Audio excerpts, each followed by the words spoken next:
Assalamualaikum warahmatullahi wabarakatuh.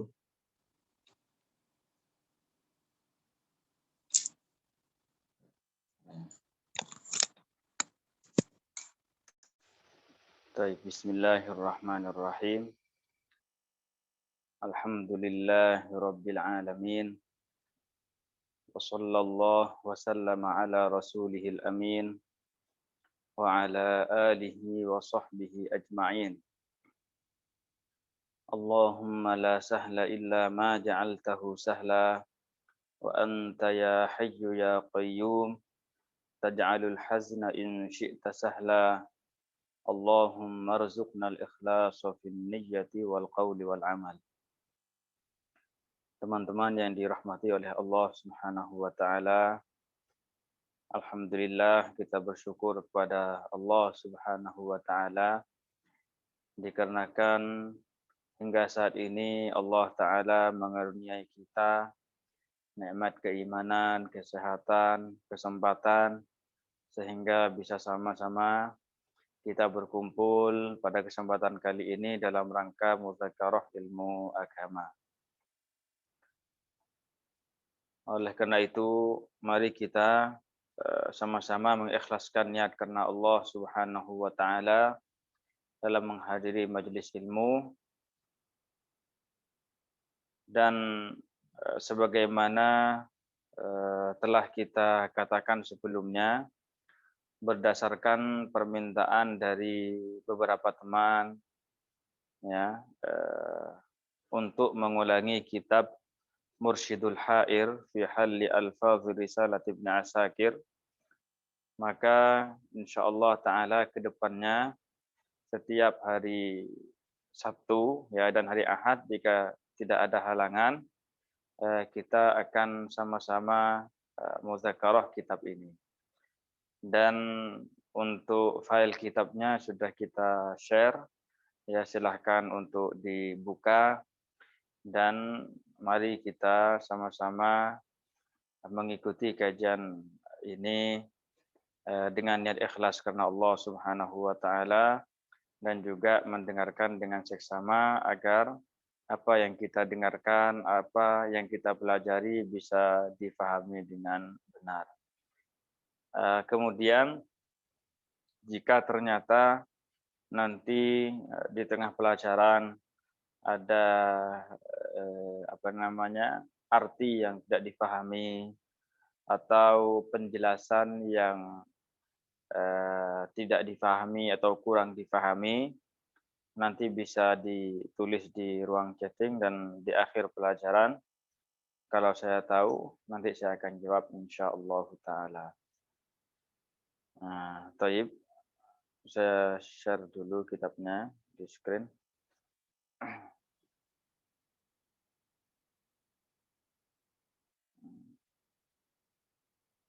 Bentar ya.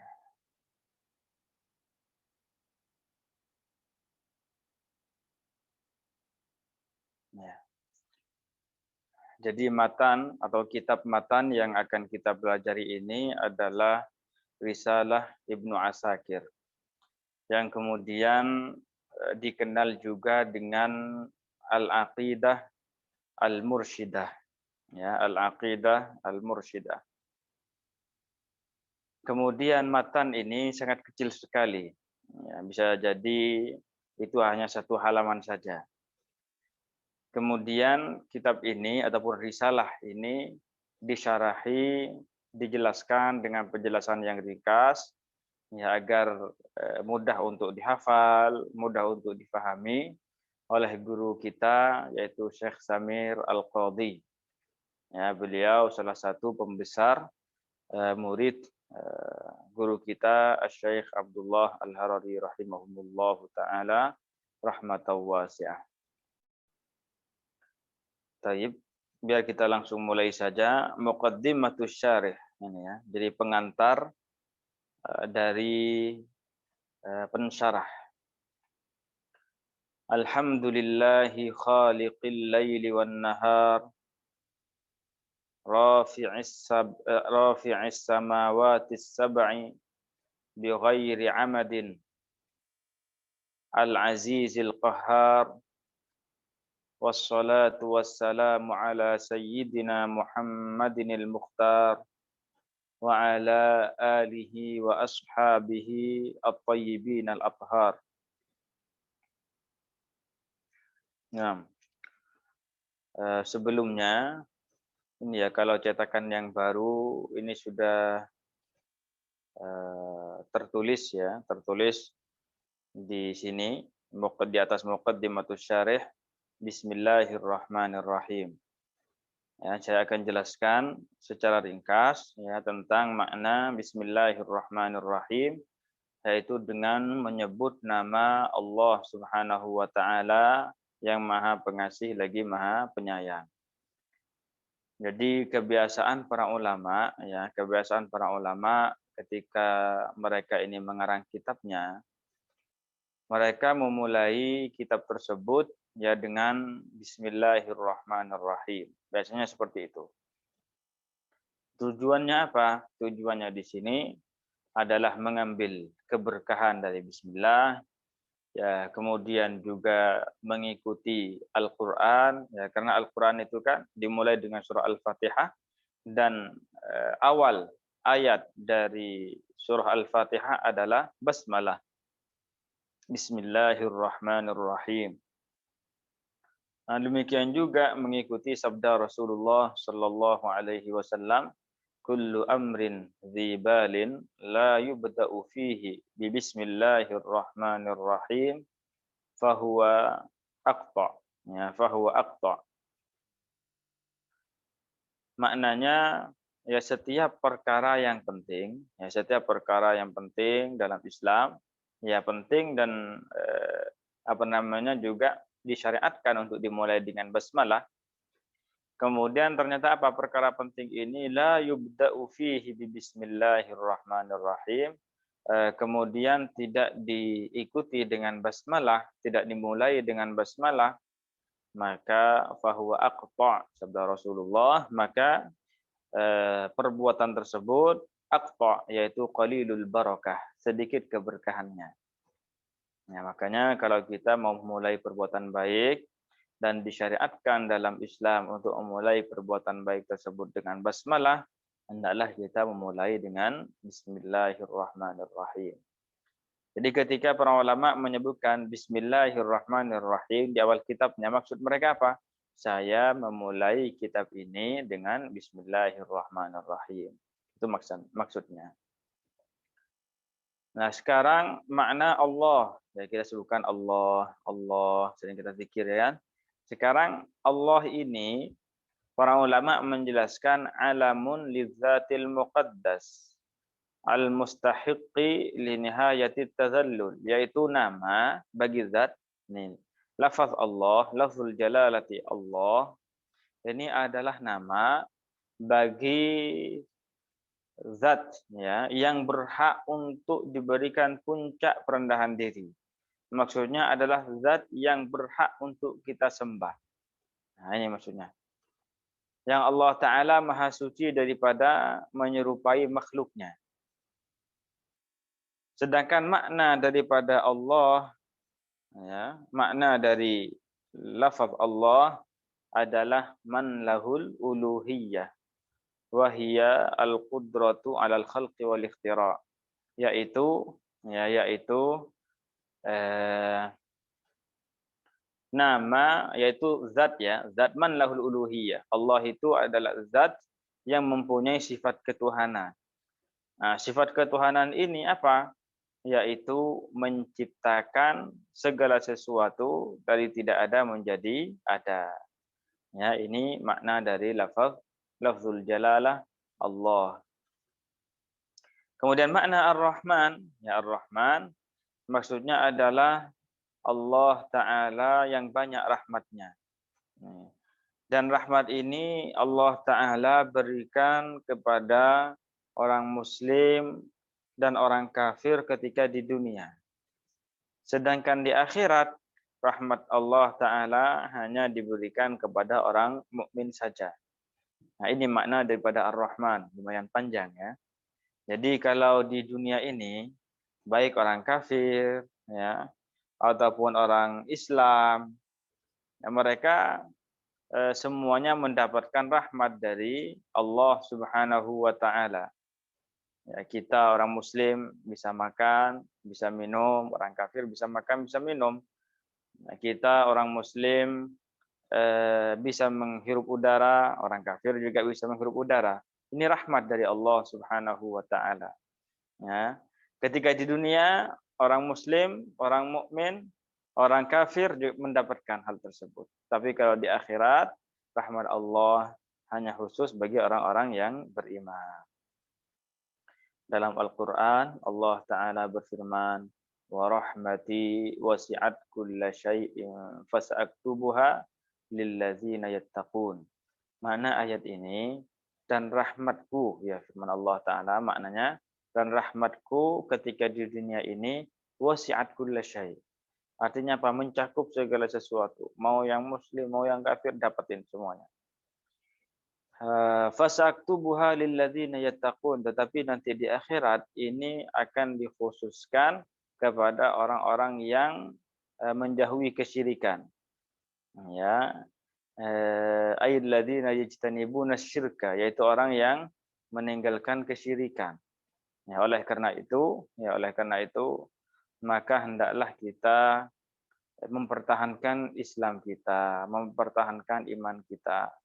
Mau sebesar apapun yang musibah yang menimpa kita, sebesar apapun cobaan yang kita terima, ya apa namanya, susah mendapatkan makanan ataupun diberikan musibah meninggal orang tua, meninggal anak, meninggal kerabat ataupun yang lainnya,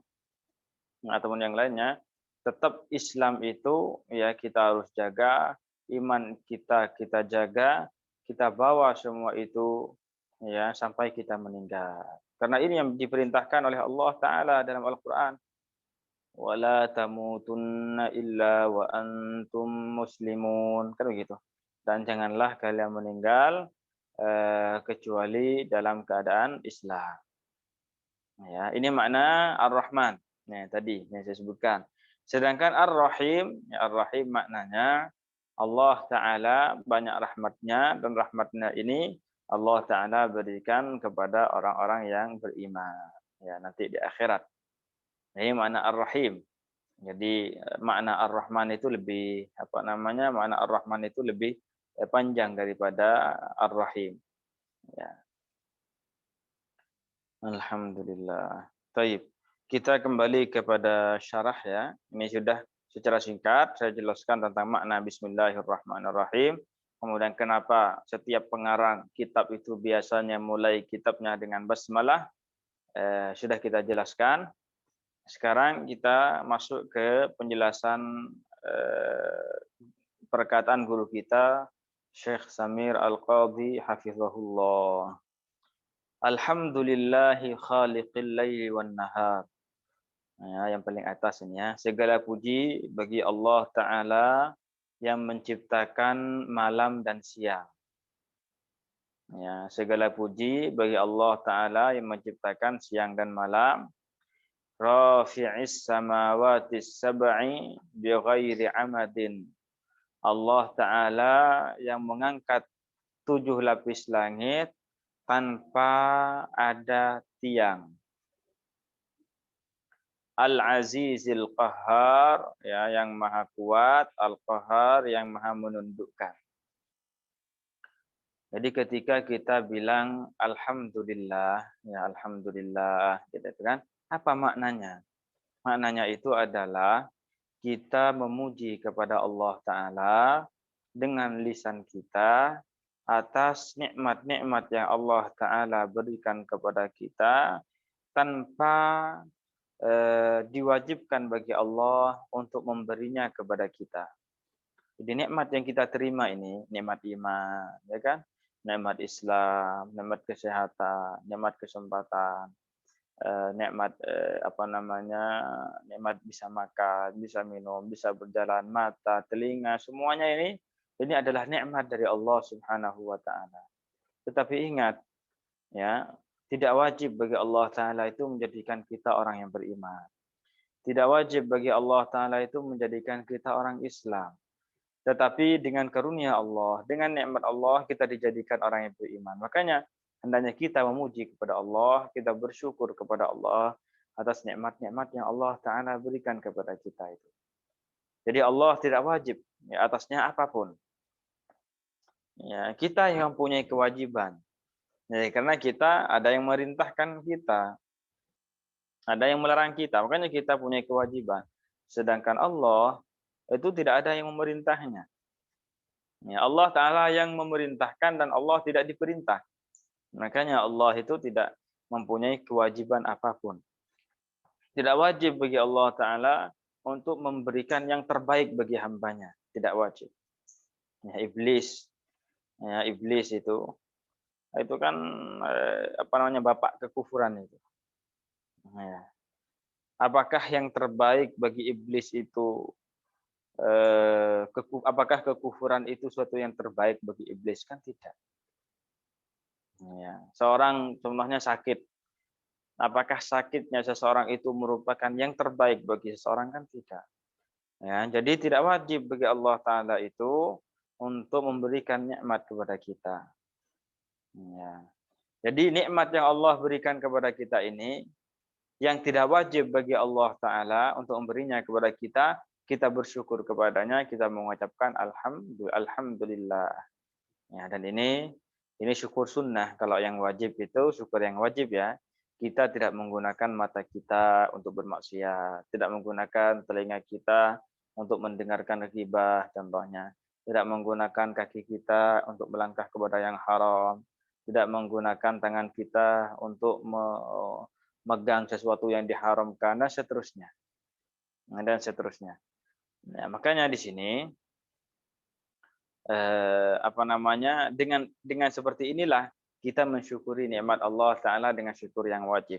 Tidak menggunakan nikmat yang Allah berikan kepada kita dalam kemaksiatan. Taib, kemudian di sini Allah Ta'ala yang mengangkat 7 lapis langit tanpa ada tiang. Ini merupakan tanda kekuasaan Allah Subhanahu wa Ta'ala. Ya, ini tanda besar dari kekuasaan Allah Subhanahu wa Ta'ala. Coba kalau kita ini ya, kalau mau bikin rumah contohnya lah. Kalau kita mau bikin rumah, kemudian kita mengangkat atap begitu ya. Belum ada dindingnya, ya, tidak ada tiangnya contohnya.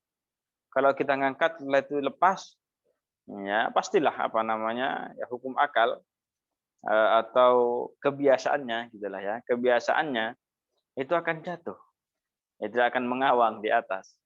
Tetapi subhanallah langit yang begitu besar. Ya, langit yang begitu besar. 7 lapis langit. Ini terangkat di atas sana tanpa ada tiang. Ini menandakan apa coba? Menandakan betapa besarnya kekuasaan Allah Subhanahu wa Ta'ala. Betapa sempurnanya pengaturan Allah Subhanahu wa Ta'ala. Baik. Kemudian Al-Azizi Al-Qahhar. Ya, Al-Aziz maknanya adalah Al-Qawiyyu alladzi la yughlab. Itu maknanya. Al-Qawiyyu alladzi la yughlab. Yaitu Allah Ta'ala yang maha kuasa yang tidak bisa dikalahkan. Ya. Semua yang dikehendaki oleh Allah Ta'ala itu pasti terjadi dan tidak akan ada yang bisa menahannya dari hal tersebut. Ya, dalam Al-Quran Allah Ta'ala berfirman, wa huwal azizul hakim. Sedangkan Al-Qahhar, Al-Qahhari, ini kan, yang maha menundukkan. Maksudnya apa? Para ulama mengatakan, qaharal makhluqati bil maut. Ya. Jadi Allah Subhanahu wa Ta'ala menundukkan para makhluknya dengan kematian. Ini makna daripada Al-Aziz Al-Qahhar. Ini termasuk salah satu nama Allah Subhanahu wa Ta'ala. Taib, wassalatu wassalamu ala sayyidina Muhammadinil Mukhtar, dan salawat dan salam semoga tetap tercurah limpahkan kepada junjungan kita Nabi Muhammad Al-Mukhtar, makhluk pilihan. Ya. Nah sekarang kalau kita bilang ya kan, kalau kita baca salawat ini, Allahumma sholli ala Muhammad, ya kan, wa ala alihi wa sahbihi wa sallim. Apa makna ucapan kita Allahumma sholli ala Muhammad? Ya. Maknanya kita memohon kepada Allah Ta'ala, ini maknanya ya, kita memohon kepada Allah Ta'ala agar Allah Ta'ala menambahkan kemuliaan dan keagungan terhadap Nabi Muhammad Sallallahu Alaihi Wasallam. Ini maknanya. Jadi tidak bermakna ya bahwasanya Allah Ta'ala itu melaksanakan sholat gitu, yang ada rukuknya, sujudnya, ya, sholat terhadap Nabi Muhammad, tidak seperti itu. Ini pemahaman yang salah. Ini pemahaman yang salah. Makanya di sini maksudnya apa? Kita memohon kepada Allah, ya, kita mohon kepada Allah agar Allah Ta'ala menambahkan kemuliaan dan keagungan terhadap Nabi kita, Nabi Muhammad Sallallahu Alaihi Wasallam. Jangan sampai salah paham ini. Nah, sedangkan yang berikutnya yaitu wasallim, itu maksudnya apa? Wasallim. Ya, maksudnya di sini apa? Kita memohon keamanan kepada Allah Subhanahu wa Ta'ala untuk Rasulnya dari sesuatu yang beliau takutkan terjadi pada umatnya. Nah, saya ulangin. Jadi ketika kita bilang wasallim, kita maksudnya apa? Kita memohon kepada Allah Ta'ala agar Allah Ta'ala memberikan keamanan terhadap Nabi kita, Nabi Muhammad Sallallahu Alaihi Wasallam, dari sesuatu yang beliau takutkan terjadi pada umatnya. Apa yang beliau takutkan terjadi pada umatnya? Di antaranya ya kefasikan, kekufuran, dan semacamnya. Jadi makna wasallim. Bukan kemudian Allah Ta'ala mengucapkan Assalamualaikum kepada Nabi Muhammad. Bukan begitu. Ya, jadi jangan salah paham di sini. Baik. Kemudian wa ala alihi, dan juga terhadap keluarga Nabi. Keluarga Nabi di sini siapa? Istri-istri beliau, putri-putri beliau, seperti itu ya. Kerabat-kerabat beliau yang beriman kepada Allah Ta'ala dan Rasulnya. Wa ashabihi thayyibin al-athhar, dan juga atas para sahabatnya yang baik dan suci. Jadi sahabat ini, siapakah yang dimaksud dengan sahabat Nabi? Saya sebutkan secara singkat ya. Jadi sahabat Nabi ini, mereka adalah orang yang bertemu dengan Rasulullah. Ini pertama, orang yang bertemu. Jadi kalau orang tidak bertemu dengan Rasulullah, walaupun dia hidup semasa dengan Rasulullah, ini bukan sahabat namanya.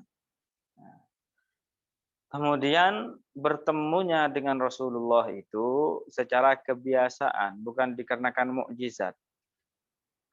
Jadi orang yang berkumpul dengan para nabi yang berkumpul dengan Rasulullah di Masjid Al-Aqsa ketika Isra dan Mi'raj, ya, itu bukan para sahabat, tidak masuk dalam kategori sahabat yang kita sebutkan di sini. Jadi bertemu dengan Nabi secara kebiasaan, kemudian beriman kepadanya. Nah, ini beriman kepada Rasulullah. Jadi kalaupun bertemu dengan Rasulullah tapi tidak beriman, itu bukan sahabat namanya. Kemudian juga apa? Meninggal dalam keadaan beriman. Ini dia. Kalau beriman pada masa Rasul, setelah itu murtad, meninggal dalam keadaan murtad, maka orang ini tidak dikategorikan sebagai sahabat. Nah, itu kategorinya. Jadi bertemu dengan Rasulullah dari segi kebiasaan, ya, dengan cara kebiasaan, kemudian beriman kepadanya, kemudian meninggal dalam keadaan beriman. Ini kriterianya. Taib. Sekarang waba'du, dan setelah muqaddimah ini, setelah basmalah hamdalah, bila mengatakan, ini sudah kita masuk ya ke inti daripada muqaddimah ini. Fa inna ilmat tauhidi, ya, fa inna ilmat tauhidi huwa afdalu wa asyraful ulum. Ilmu tauhid adalah ilmu yang paling utama dan paling mulia. Wa dzalika likaunihi muta'alliqan bi asyrafil ma'lumat. Ya, hal tersebut dikarenakan ilmu tauhid berkaitan dengan pengetahuan yang paling mulia. Allati hiya usuluddin, yang merupakan dasar-dasar agama. Yang merupakan dasar-dasar agama. Jadi para ulama itu mengatakan syaraful ilmi bi syarafil ma'lum. Ya, syaraful ilmi bi syarafil ma'lum. Kemuliaan sebuah ilmu itu tergantung kemuliaan pembahasannya.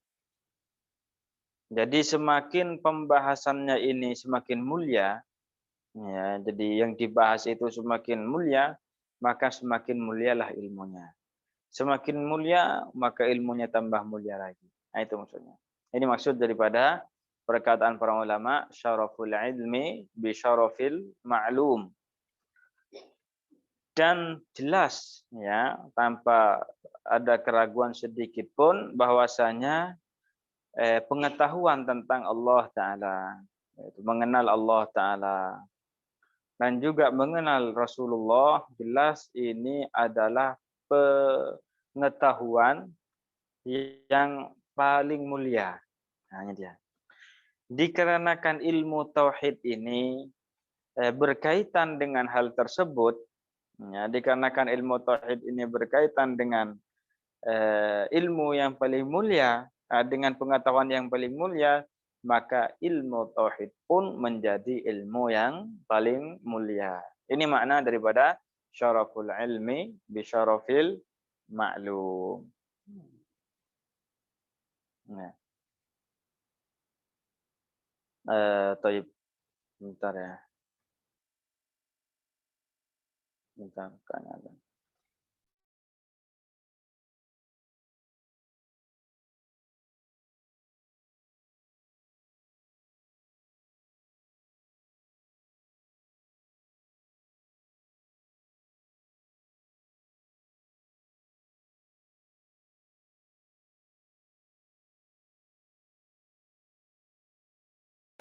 Jadi sekarang kita sudah mengetahui bahwasanya ilmu yang paling mulia, ilmu yang paling agung itu adalah ilmu tauhid. Ya, ilmu tauhid. Nah, sekarang beliau akan memberikan menyebutkan kepada kita ya beberapa dalil yang menunjukkan atas hal itu. Ya. Di antaranya adalah qala Allah Ta'ala, ya. Saya ke ataskan, qala Allah Ta'ala, Allah Ta'ala berfirman, fa'lam annahu la ilaha illallah. Kelanjutan ayatnya, wastaghfir li dzambika walil mu'minina wal mu'minat. Ya, makna dari ayat ini, fa'lam annahu la ilaha illallah, ya tetaplah engkau dalam keyakinan bahwasanya tiada Tuhan yang berhak disembah selain Allah. Ya.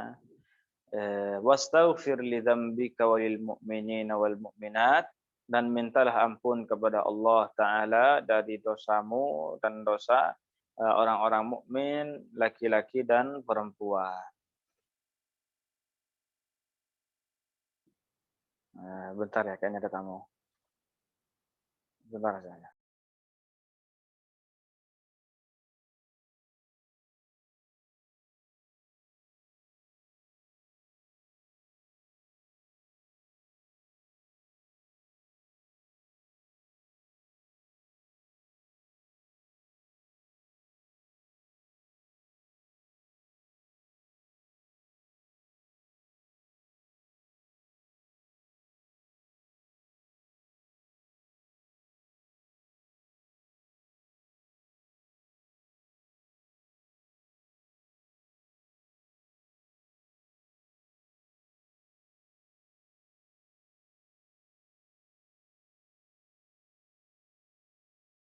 Bentar ya, tadi ada memang datang.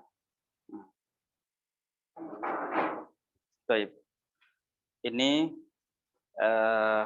dalam ayat tadi, yaitu firman Allah Ta'ala, fa'lam annahu la ilaha illallah, wastaghfir li dzambika walil mu'minina wal mu'minat. Ya kan? Jadi dalam ayat ini, Allah Subhanahu wa Ta'ala mendahulukan isyarat terhadap ilmu tauhid, yaitu fa'lam annahu la ilaha illallah, atas isyarat ya tentang istighfar, dan ini adalah termasuk bagian dari furu'. Ya, berarti ini apa? Ini menunjukkan bahwasanya ilmu tentang akidah ya itu lebih mulia daripada ilmu tentang furu'.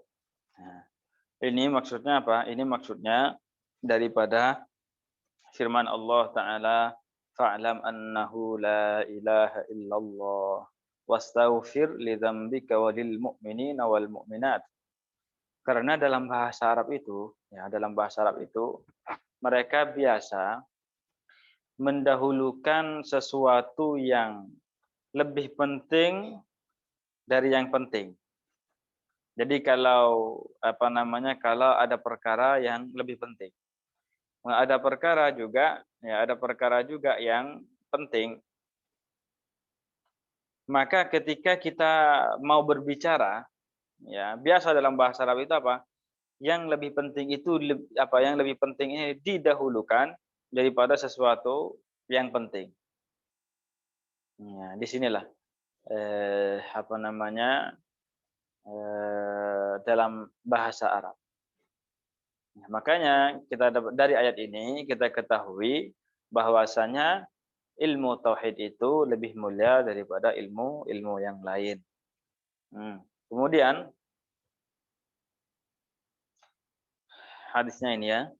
Warawal Bukhari warawa al-Bukhari fi sahihihi, dan Imam Al-Bukhari meriwayatkan dalam sahihnya an Abi Hurairah radhiyallahu anhu, dari Abu Hurairah radhiyallahu anhu, anna Rasulullah sallallahu alaihi wasallam, bahwasanya Rasulullah sallallahu alaihi wasallam suil, beliau ditanya, ayyul amali afdal, amalan yang paling utama itu apa?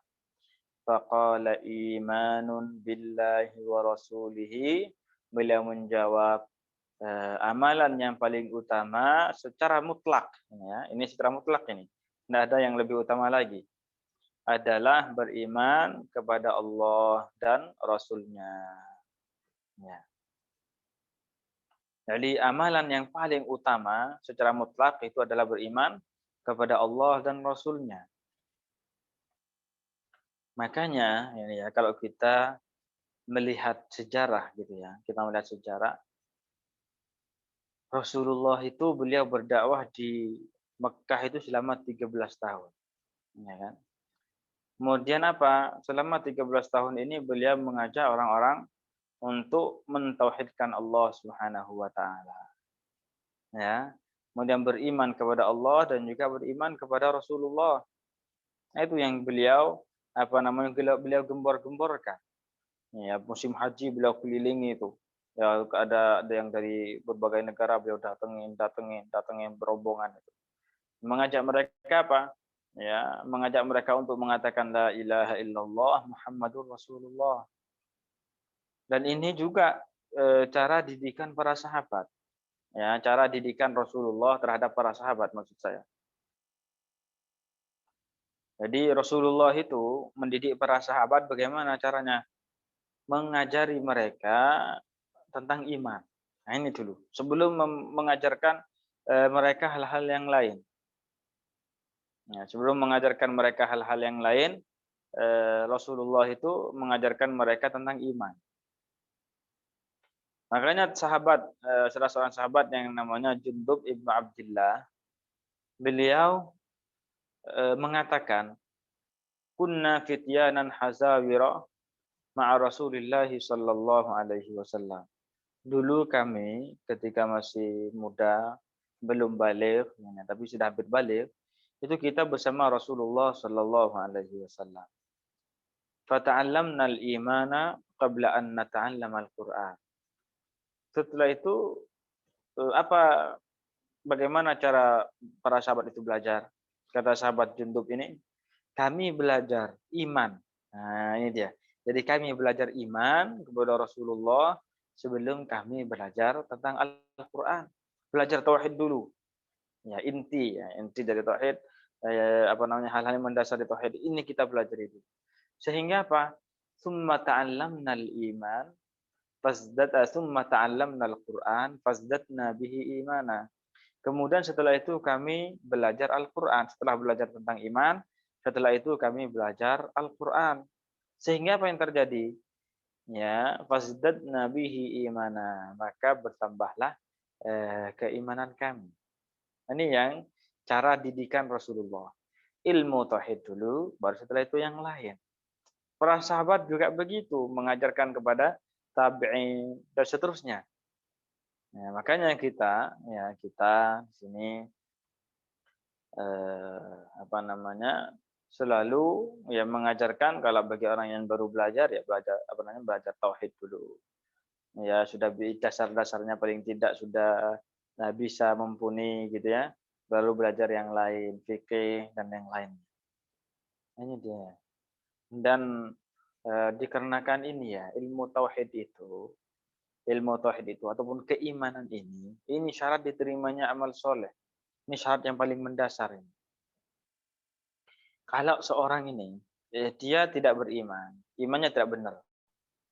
Intinya dia itu tidak benar imannya. Kadang orang ngaku beriman, kan tapi kan imannya kadang nggak benar.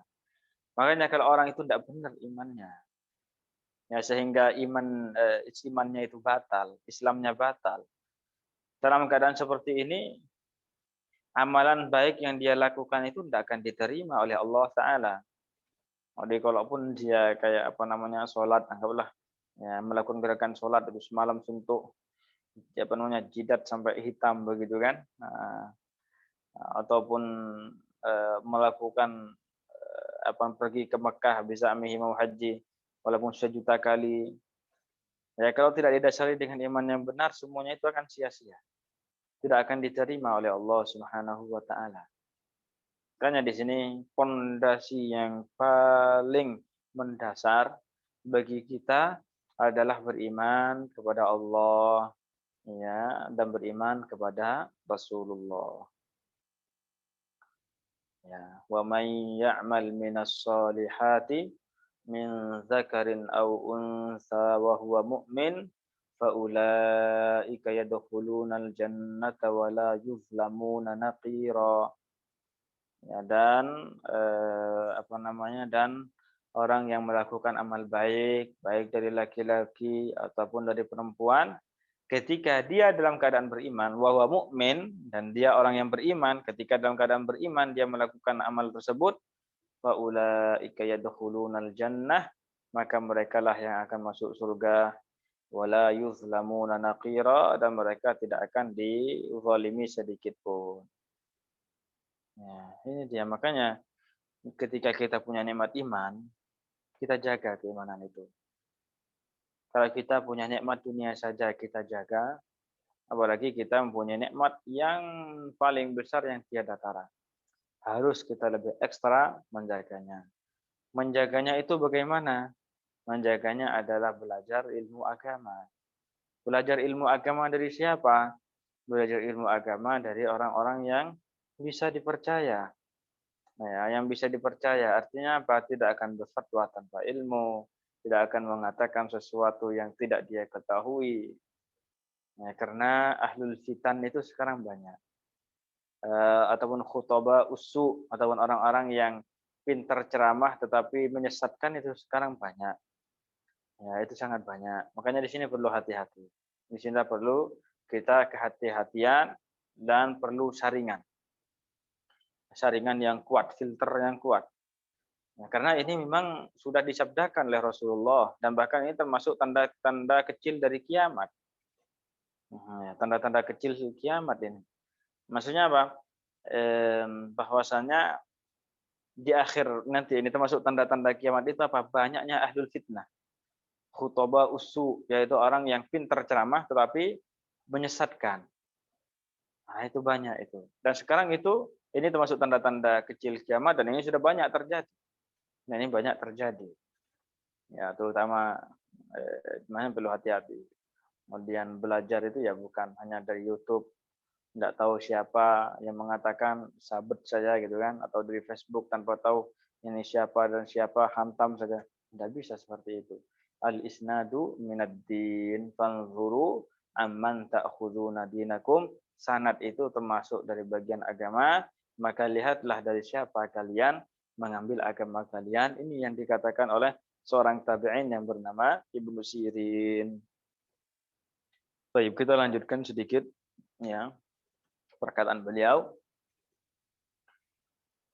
Ini yang paling atas. Wa qad kana lis-salafi mazidu inayatin bi ilmi tauhid. Ya, ulama salaf mereka mempunyai perhatian lebih. Salaf itu sudah kita ini ya, sudah kita kasih tahu waktu itu, yaitu para ulama yang hidup di abad ketiga pertama. Jadi para ulama salaf mempunyai perhatian lebih terhadap ilmu tauhid.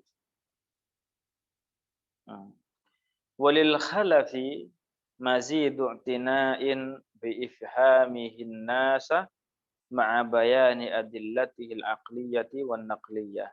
Dan ulama khalaf, yaitu ulama yang hidup setelah abad 3 pertama, mereka ini juga mempunyai perhatian lebih untuk memberikan pemahaman tentang ilmu tauhid kepada orang-orang beserta menjelaskan dalil-dalilnya, baik dari dalil akal ataupun dari dalil naql, dari Al-Quran ataupun hadis.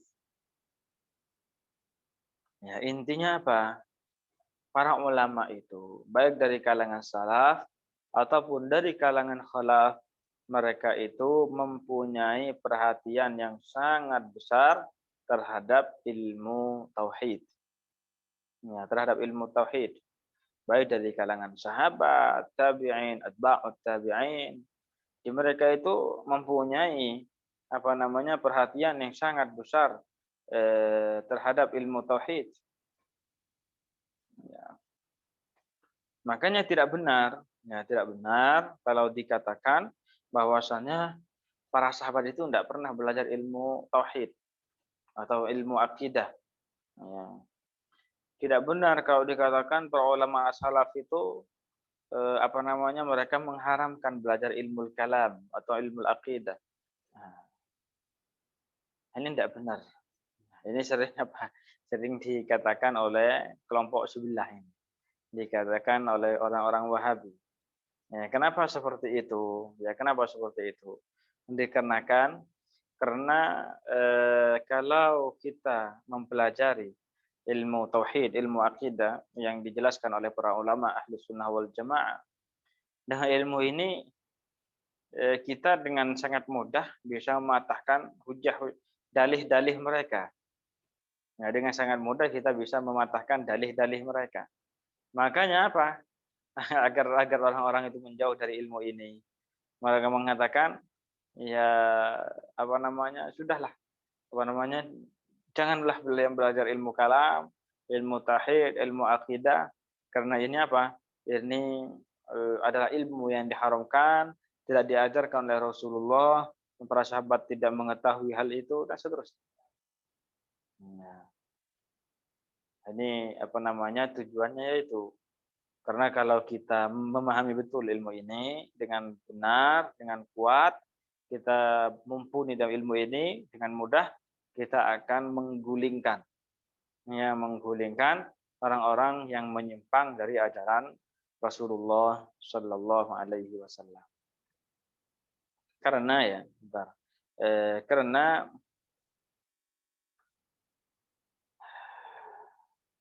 ini suatu kewajiban bagi kita untuk memperjuangkan agama Rasulullah Shallallahu Alaihi Wasallam. Ya. Jadi kalau kita termasuk sebuah kewajiban juga untuk kita mengetahui ya bantahan-bantahan terhadap golongan-golongan di luar Ahlus Sunnah wal Jamaah, bagaimana cara membantahnya. Karena ini termasuk amar ma'ruf nahi mungkar. Ya, karena ini termasuk amar ma'ruf nahi mungkar. Dan kita diperintahkan dalam Islam untuk melakukan amar ma'ruf nahi mungkar. Kuntum khaira ummatin ukhrijat linnas ta'muruna bil ma'rufi wa tanhauna 'anil munkar. Ya, kalian adalah sebaik-baiknya umat yang dikeluarkan kepada manusia. Ta'muruna bil ma'ruf, ya, kalian melaksanakan atau memerintahkan kepada yang baik, wa tanhauna 'anil munkar, dan kalian melarang dari suatu perkara yang mungkar. Ya. Jadi bagi teman-teman ya, saya ulangi lagi, kalau ada yang tidak dipahami, ditulis di ruang chat saja, nanti langsung saya jawab insyaallah ta'ala. Sebentar lagi kita akan mengikuti kajian yang kedua bersama Syed Khudri ya.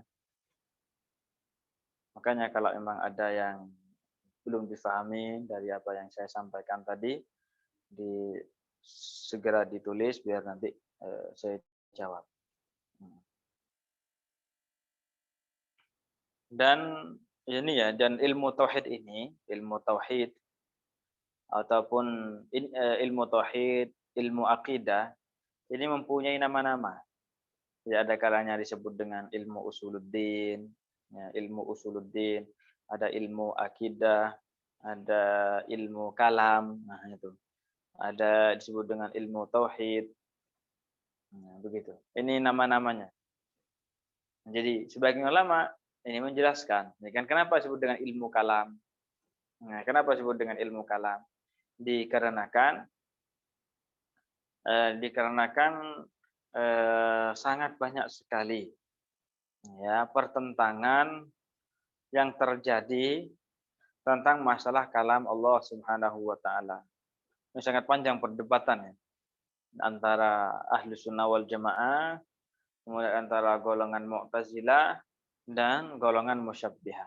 Dikarenakan banyaknya pertentangan dalam masalah sifat kalam Allah Subhanahu wa taala. Dikarenakan begitu banyaknya pertentangan tentang masalah kalam Allah Subhanahu wa taala, maka ilmu tauhid ini disebut dengan ilmu kalam. Ya, karena Ahlus Sunnah wal Jamaah ini mempunyai bantahan yang sangat banyak sekali terhadap golongan-golongan yang menyimpang dalam masalah kalam Allah Subhanahu wa taala. Ya. Ya, Ar-Rahim maknanya Al-Katsirur Rahmati lil Mu'minin. Ya. Jadi Allah Ta'ala yang banyak rahmatnya yang diberikan terhadap orang-orang yang beriman. Nah, itu maknanya.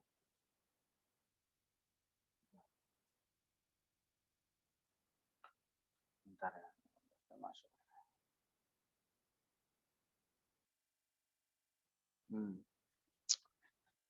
Kemudian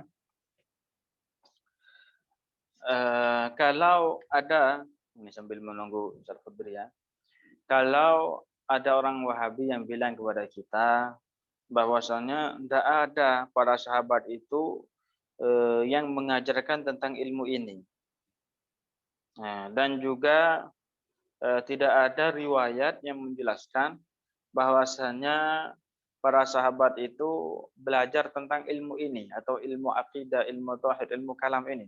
Tidak ada itu periwayatannya. Kata mereka seperti itu. Kalau mereka bilang seperti ini, bagaimana cara jawabnya kita? Tidak usah bingung.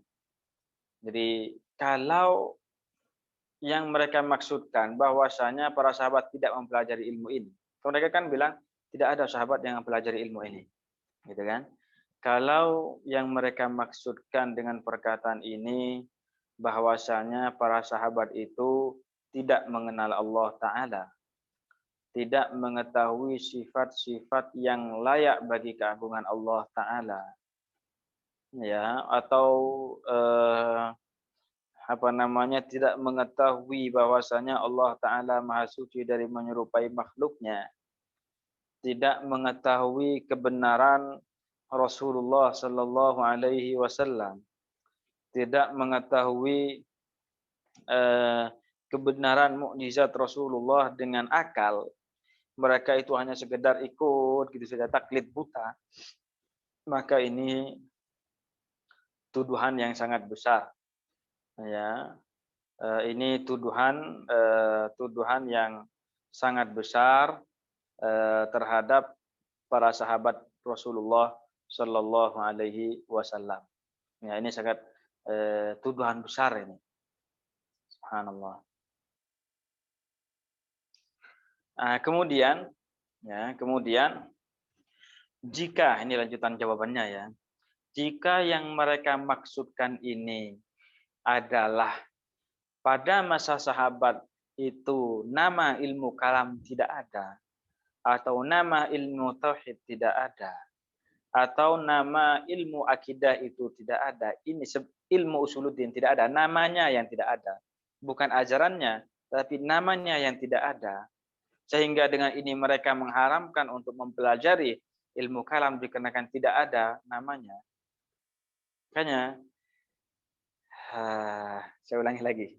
Jika yang mereka maksudkan itu adalah bahwasanya pada masa sahabat itu tidak ada nama ilmu akidah atau ilmu kalam atau ilmu usuluddin, tidak ada namanya, maka kita bisa terima, ya bisa saja memang itu bisa saja itu tidak ada pada masa Rasulullah, pada masa sahabat nama ilmu akidah, nama ilmu usuluddin. Bisa jadi sih memang tidak ada namanya. Namanya belum ada. Tetapi kita katakan tidak hanya dengan sekedar tidak ada namanya, bukan hanya dikarenakan tidak ada namanya pada masa sahabat, lantas ilmu ini diharamkan. Nah, kita bilang seperti itu. Ya, tidak dikarenakan, bukan dikarenakan pada masa sahabat tidak ada namanya, kemudian diharamkan mempelajari ilmunya. Tidak seperti itu. Kalau semuanya seperti itu, pokoknya yang tidak ada namanya pada masa Rasulullah, pada masa sahabat, ilmu mempelajari ilmu tersebut haram. Berarti apa? Ilmu tafsir haram, ilmu ilmu nahu juga haram, ilmu tentang usulul fiqh, nasikh, mansukh, ya, kemudian ada am, ada khas, ada yang lainnya juga, ya, ilmu-ilmu sharaf dan semacamnya. Berarti mempelajari semua ilmu ini hukumnya haram dan tidak boleh. Dan mereka tidak mengatakan seperti itu. Mereka tidak mengatakan seperti itu. Nah, makanya hujjah yang mereka ataupun dalih yang mereka katakan ini sebenarnya apa? Mentah begitu. Ya, mentah, kalau mau dipatahkan itu sangat mudah sekali. Yang penting apa? Kita terus mempelajari ilmu ahli sunnah wal jamaah, kita terus istiqomah seperti itu. Nah, ini sudah melewati banyak waktunya ya. Kalau saya lihat dikit, secara singkat. Ya, jadi kalau baca salawat ya, jangan dipanjangkan. Jangan baca Muhammad, gitu. Kita baca apa? Muhammad, Muhammad. Ya, jangan dibaca Muhammad.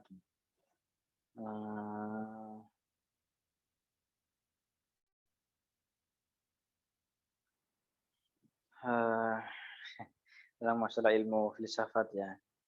Ilmu filsafat itu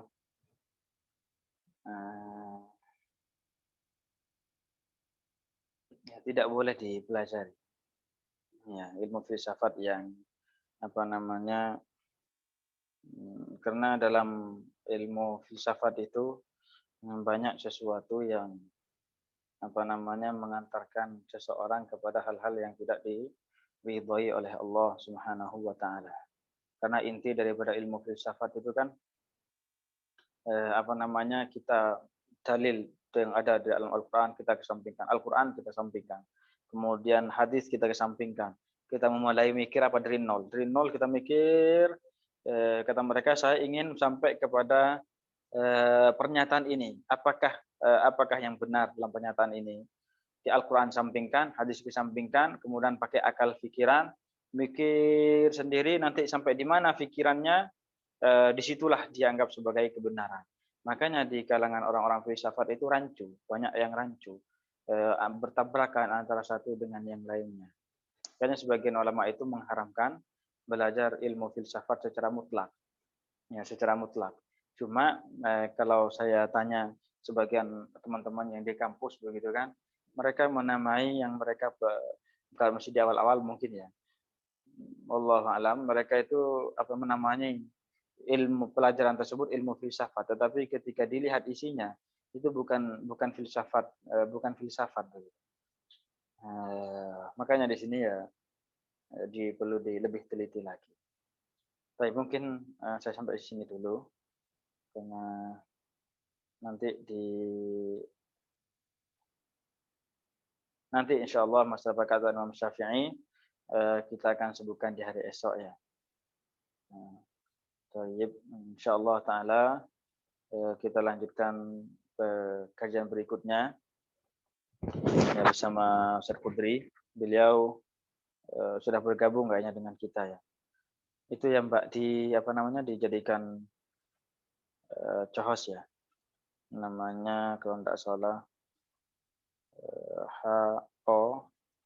Kudri begitu. Sambil kita tunggu beliau ya.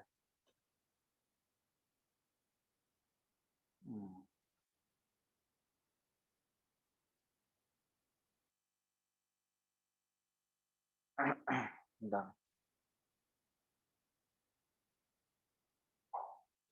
Ya masalah ini ya, kalau masalah Imam Syafi'i secara singkat lah ya. Imam Syafi'i itu memang ada riwayatnya bahwasanya beliau itu mencela ilmu kalam.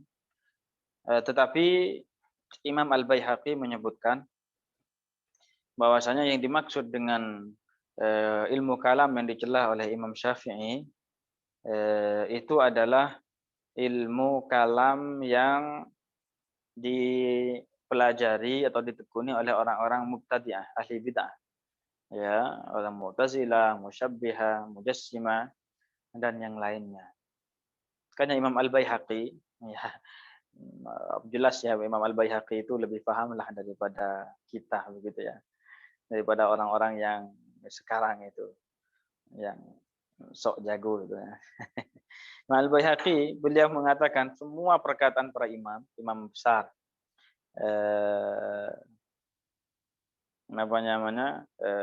imam besar yang zahir perkataannya itu zahir perkataannya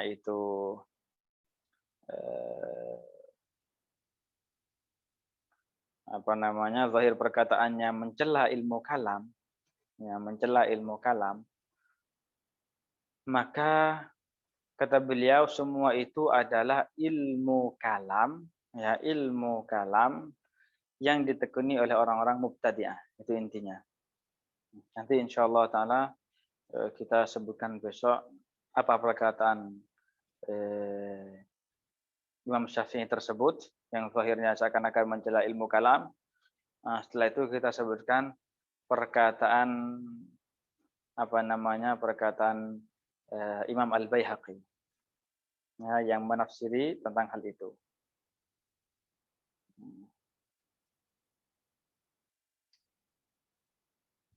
Bentar ya, Ustaz Kudri.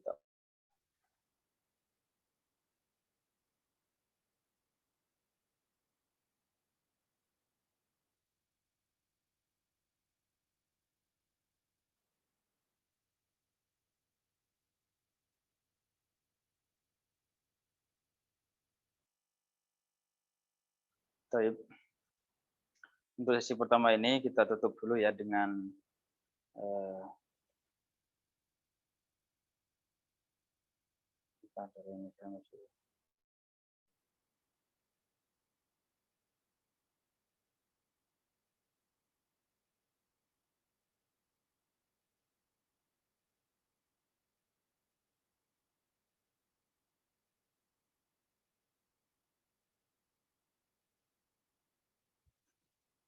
dengan tahlil la ilaha illallah, la ilaha illallah, la ilaha illallah.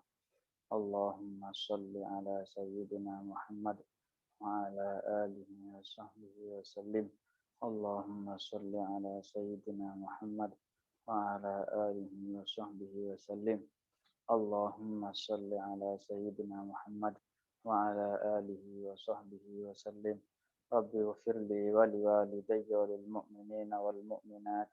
Rabbi ighfirli wa liwalidayya wa lil mu'minina wal mu'minat. Rabbi ighfirli wa liwalidayya wa lil mu'minina wal mu'minat.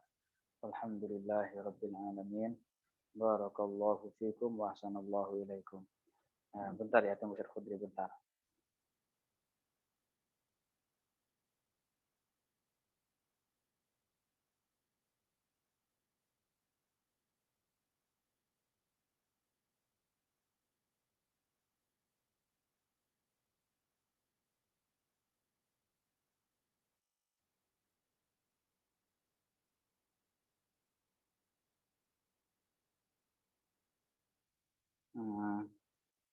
Bentar, ini masih mau dibukakan mic-nya buat beliau.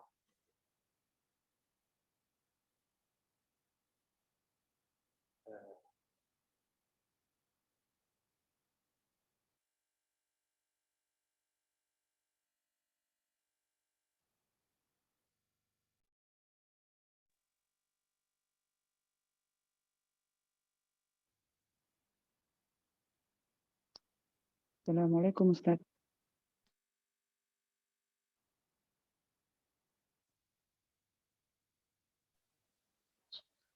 Waalaikumsalam warahmatullahi. Baik. Saya tadi sempat terputus ketika mendengar suara Ustadz Mus. Apa di sini yang bermasalah? Gimana sekarang? Lancar nggak suara Kalau saya? yang beliau kaji ini ya kitab Mukhtasar ya, kitab Mukhtasar. Dan yang punya kitab Mukhtasar dibuka baik yang PDF ataupun yang kitab.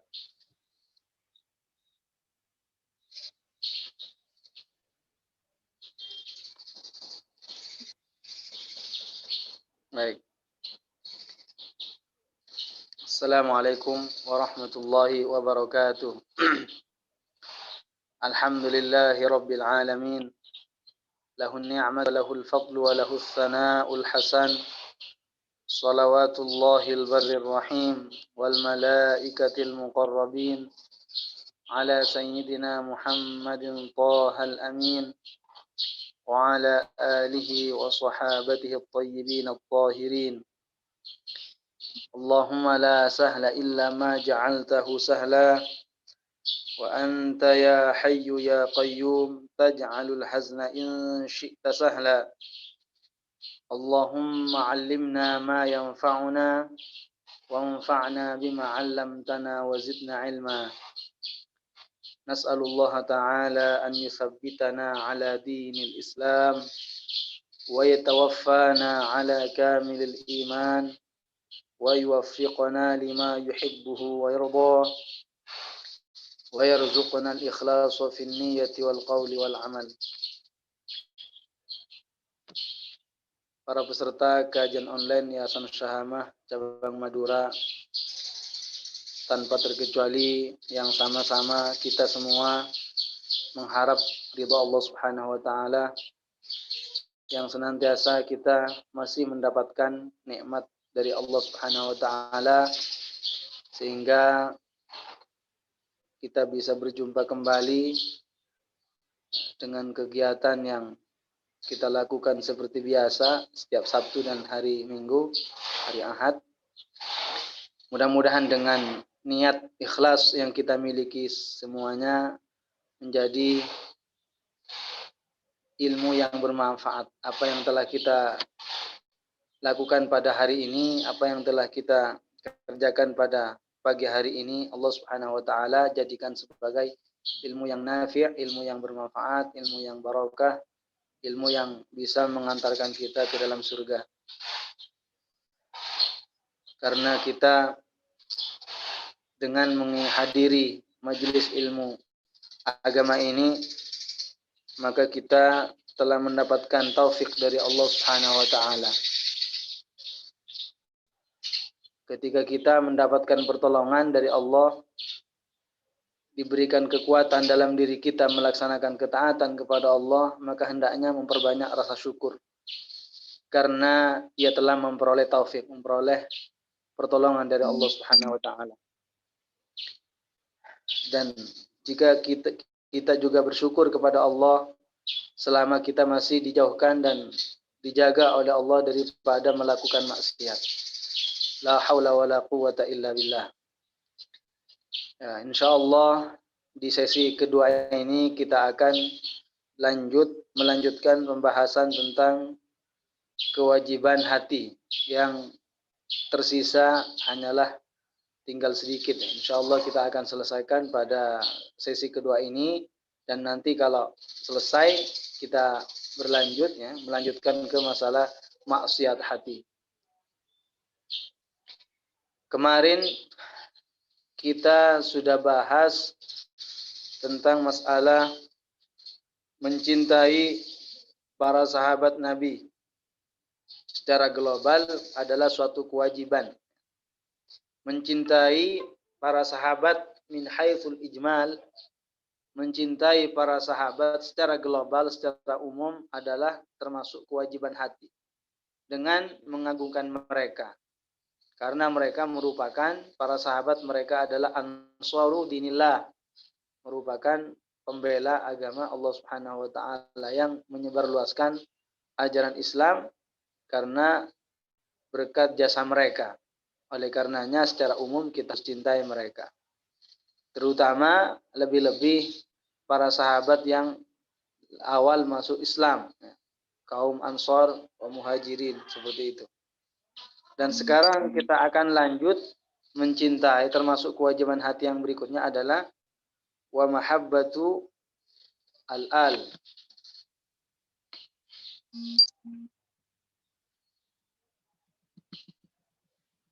Sekarang kita akan melanjutkan tentang masalah kewajiban hati yang berikutnya adalah wal ali. Wal ali, silakan. Kewajiban hati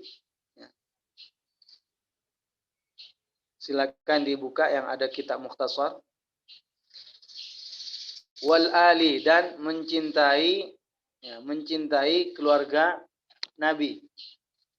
Jadi termasuk kewajiban hati adalah kita harus mencintai, wajib bagi kita semua untuk mencintai para keluarga Nabi. Yang dimaksud dengan keluarga Nabi adalah para istri-istri Nabi. Ya, para istri-istri Nabi. Wa aqriba'uhul mu'minun, serta kerabat-kerabat Nabi yang mukmin. Kita sebagai seorang muslim, sebagai seorang mukmin diwajibkan oleh Allah untuk mencintai para istri-istri Nabi dan mencintai kerabat-kerabat Nabi yang mukmin. Ya. Mencintai kerabat Nabi yang mukmin. Mengapa demikian? Karena Allah Subhanahu wa taala telah mengkhususkan bagi mereka keutamaan. Ya, karena Allah taala telah mengkhususkan mereka dengan adanya keutamaan, kemuliaan. Dan karena kekerabatan mereka dengan makhluk yang paling mulia, paling agung. Karenanya kita mencintai mereka, mencintai keluarga Nabi, mencintai keluarga-keluarga Nabi yang mukmin, istri-istri Nabi yang istri-istri Nabi, dan kerabat-kerabat Nabi yang mukmin. Dikarenakan Allah Subhanahu wa taala telah memberikan keutamaan bagi mereka, dan karena kekerabatan mereka ya dengan makhluk yang paling mulia.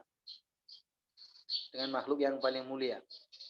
Ini adalah suatu kewajiban, suatu kewajiban.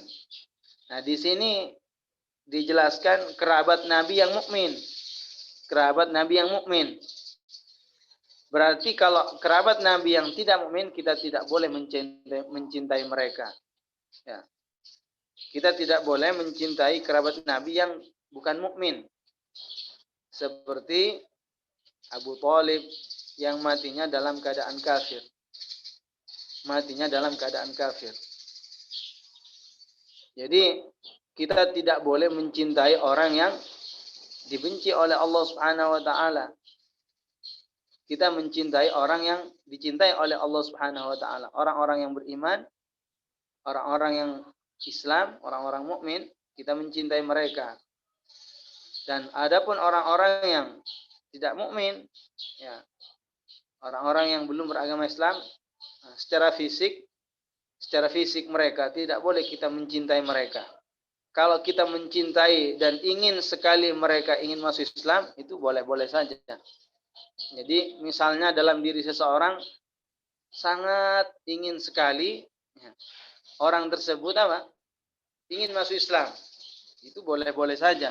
Tapi kalau mencintai orang yang kafir, yang bukan mukmin, mencintai secara fisiknya, itu dilarang, tidak boleh. Mengapa demikian? Karena mereka adalah orang-orang yang tidak dicintai oleh Allah Subhanahu wa taala. Orang-orang yang kafir adalah hakikatnya lebih rendah, ya, daripada binatang, daripada binatang yang disebut dalam bahasa Arabnya itu ju'al, ya. Jadi ada binatang itu biasanya suka mendorong kotoran, ya, kotoran manusia atau kotoran, ya, sapi misalnya, itu suka didorong-dorong melalui hidungnya. Itu dalam bahasa Arabnya adalah ju'al. Rasulullah mengatakan tentang orang kafir bahwa orang kafir tersebut dibandingkan dengan ju'al, binatang yang mendorong kotoran manusia, itu apa?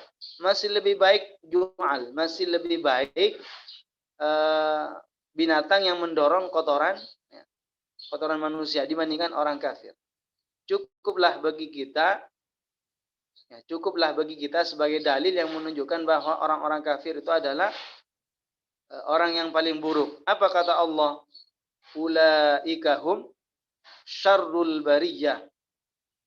Ulaika hum syarrul bariyah. Dalam surat Al-Bayyinah Allah menyatakan tentang orang kafir, ulaika hum syarrul bariyah. Adapun orang yang beriman, itulah orang yang paling baik. Ya, innal ladzina amanu wa 'amilus shalihati ulaika hum khairul bariyah. Adapun orang-orang yang beriman mereka adalah orang yang baik. Ya. Jadi kita memang diperintahkan oleh Allah Subhanahu wa taala mencintai kerabat Nabi, tapi yang mukmin. Kerabat Nabi yang mukmin. Adapun yang tidak mukmin tidak boleh kita mencintai mereka. Alasannya seperti yang dijelaskan tadi, mengapa kita diwajibkan mencintai istri-istri Nabi, mencintai kerabat Nabi yang mukmin? Karena Allah Subhanahu wa taala, ya, telah mengutamakan, ya, mengkhususkan bagi mereka, ya. Allah Subhanahu wa taala, karena mereka keutamaan yang Allah khususkan bagi mereka. Karena ada keutamaan, ada fadl, keutamaan yang Allah khususkan bagi mereka. Dan dikarenakan mereka, ya, merupakan kekerabatan orang yang paling mulia, orang yang paling agung. Apa dalil yang menunjukkan bahwa kita ini diwajibkan untuk mencintai istri-istri Nabi dan juga kerabat-kerabat Nabi yang mukmin? Allah menyatakan dalam Al-Qur'an, innama yuridullahu liyuzhibankumur rijsa ahlal bait wa yutahhirakum tathira. Liyuzhibankumur rijsa. Jadi perlu diketahui terlebih dahulu bahwasanya di dalam bahasa Arab kalimat al-al itu memiliki makna-makna yang lebih daripada satu. Terkadang al-al itu adalah bermakna pengikut Nabi yang takwa. Ya. Terkadang al-al makna al-al itu adalah atba'un Nabi al-atqiya, pengikut Nabi yang bertakwa. Maka wajib kita mencintai mereka.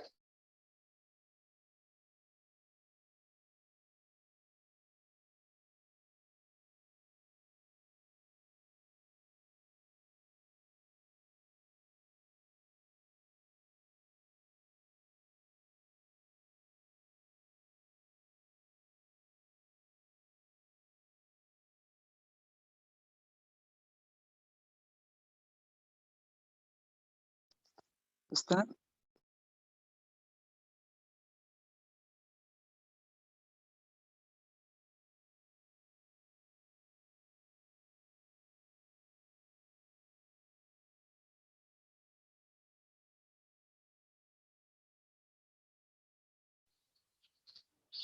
Baik.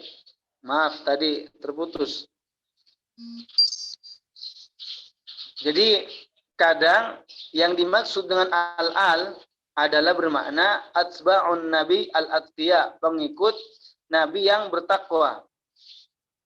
Walaupun seandainya yang dimaksud dengan al-al adalah bermakna atba'un nabi al-atqiya, pengikut nabi yang bertakwa, maka wajib juga bagi kita untuk mencintai mereka. Mengapa? Karena mereka adalah orang-orang yang dicintai oleh Allah dikarenakan kedekatan mereka dengan Allah Subhanahu wa taala dengan ketaatan yang sempurna. Ya, dekat maksudnya secara maknawi, ya. Kalau dikatakan dekat kepada Allah, itu maksudnya apa? Dekat secara maknawi. Karena dekat secara hissi, nah itu adalah sesuatu yang sangat mustahil bagi Allah Subhanahu wa taala. Nah, jadi dalam ayat liyudhiba ankumur rijsa, ar-rijs, ya, ulama mengatakan, sebagian ulama mengatakan mana asyirku, dan sebagian ulama lainnya mengatakan makna selain itu. Intinya dalam kondisi apapun yang namanya orang-orang yang masih keluarga Nabi, yang masih merupakan termasuk keluarga Nabi, keturunan Nabi, mereka memiliki keistimewaan sehingga wajib bagi kita untuk mencintai mereka karena kekerabatan mereka dengan Rasulullah Nabi kita Muhammad sallallahu alaihi wasallam.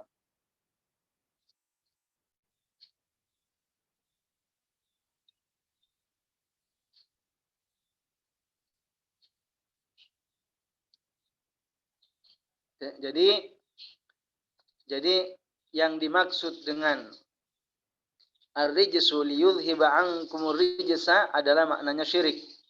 Maknanya syirik. Artinya yang namanya kesyirikan itu apa? Allah Subhanahu wa taala menghilangkan terjadi di antara keluarga-keluarga Nabi. Yudhiba ankum rijsa ahlal baiti wa yutahhirakum tathhira. Ya. Jadi maka wajib bagi kita untuk mencintai mereka.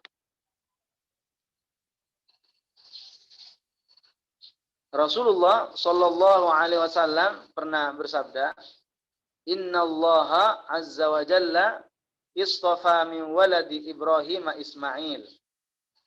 Sesungguhnya Allah Subhanahu wa taala telah memilih dari anak Ibrahim, ya, adalah Ismail sebagai orang yang dipilih oleh Allah Subhanahu wa taala.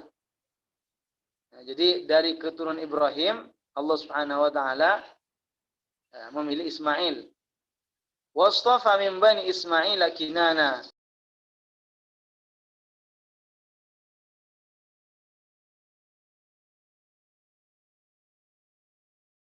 Allah Subhanahu wa taala memilih Ismail, ya, dari Bani Ismail. Allah memilih dari Bani Ismail yaitu apa? Kinana, ya, Kinana. Wastafa min Bani Kinana Quraisyan. Kemudian Allah Subhanahu wa taala memilih dari keturunan Kinana adalah Quraisy, ya, suku Quraisy. Wastafa min Quraisyin Bani Hashim. Kemudian Allah Subhanahu wa taala memilih dari suku Quraisy adalah Bani Hashim. Bani Hashim. Wastafani min Bani Hashim. Maka Rasulullah mengatakan, Wastafani min Bani Hashim. Allah Subhanahu wa taala memilihku, ya, dari keturunan Hashim, min Bani Hashim. Artinya apa? Hadis ini menunjukkan bahwa mereka adalah orang-orang yang memiliki keistimewaan. Karena keistimewaan semacam ini, kita harus mencintai mereka. Nah, kemudian seperti yang saya sebutkan tadi, bahwasannya al-al terkadang bermakna atba'un nabi al-atqiya, pengikut nabi yang takwa. Nah, dan terkadang memang yang dimaksud adalah keluarga nabi, ya, keluarga nabi, ya, Artinya istri-istri Nabi dan juga kerabat-kerabat Nabi yang dimaksud. Dan terkadang yang dimaksud dengan al-al itu khusus Banu Hashim dan Banu Muttalib. Ya. Terkadang kalau dikatakan al-al itu terkadang hanya khusus bermakna Banu Hashim dan juga Banu Muttalib. Nah, kapan ini bisa bermakna semacam ini? Kapan kalimat al-al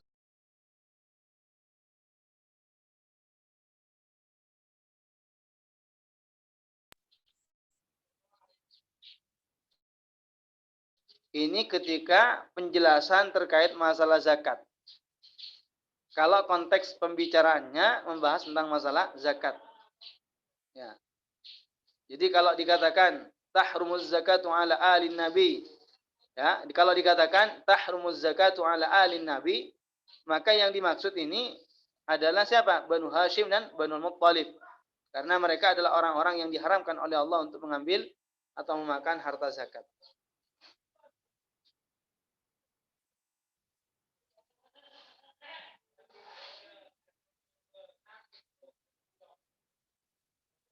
Ya, jadi apa namanya? Kalau yang dimaksud di dalam konteks pembicaraan tentang masalah zakat, ketika ada kata-kata al-al, maka yang dimaksud adalah Banu Hashim dan juga Banu Muttalib. Ya. Oleh karenanya Al-Imam Syafi'i pernah mengatakan, Banu Muttalib tahrumu alaihimuz zakah kama tahrumu ala Bani Hashim.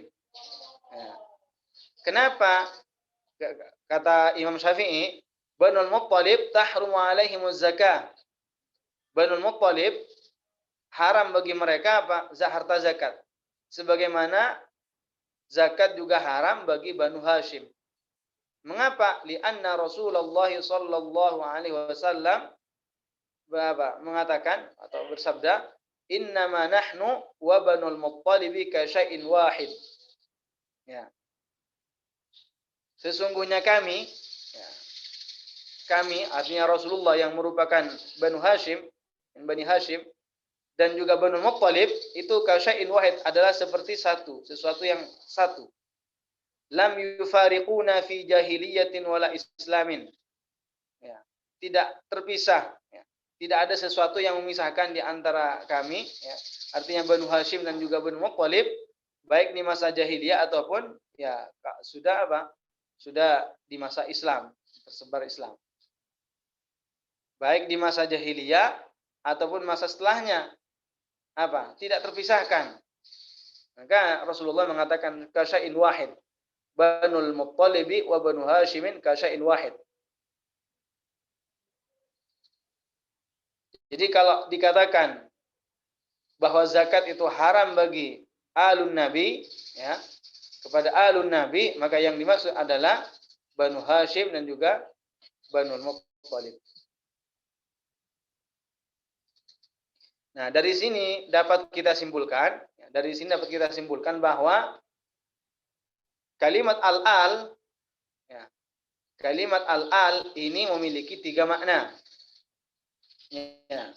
Pertama, bisa bermakna pengikut Nabi yang bertakwa.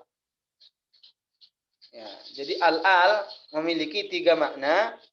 Kalau dikatakan al-al, maka ada 3 kemungkinan. Makna yang pertama adalah al-atsba al-atqiya, pengikut Nabi yang bertakwa.